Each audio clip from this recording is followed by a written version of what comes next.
आज है रमीज साहब आपका अपने रूम में इंतजार कर रहे हैं। ओके, आसली कौन है वो? चैनल की 5th एनिवर्सरी के इवेंट के लिए आए हैं। क्या तुम मुझे सिर्फ एक फेवर दे रहे हो या तुम वाकई चाहते हो कि तुम्हारा इवेंट अच्छा रहे? मैं खुद को फेवर दे रहा हूँ कि ये वाकई अच्छा बने। हेलो, अस्सलाम वालेकुम। कैसे हैं आप? अच्छा रहने की कोशिश कर रहा हूँ। ये रोहान क्या कर रहा है? दिन भर बस चंद रिपोर्ट्स देखता है और कुछ नहीं। वहाँ जाकर बात करो और नूर को उस जॉब से निकलवा दो।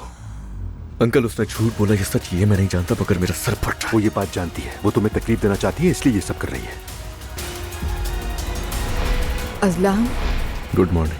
तुम्हारा हाथ कैसा है? नहीं मालूम। ये क्या कर रहे हो तुम?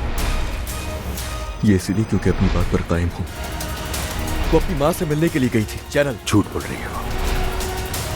तुम्हें कल जो मैंने कहा था वो भूल गए हो क्या? दुआ कल स्टूडियो गई थी अपनी अम्मी के साथ। वो वहाँ से किसके साथ निकली ये पता करना है। दुआ की फोन हिस्ट्री भी चाहिए होगी मुझे। मेरा यकीन करना जरूरी है, मैं शक के साथ नहीं जी सकता। मैंने माफ किया तुम्हें, हिसाब बराबर।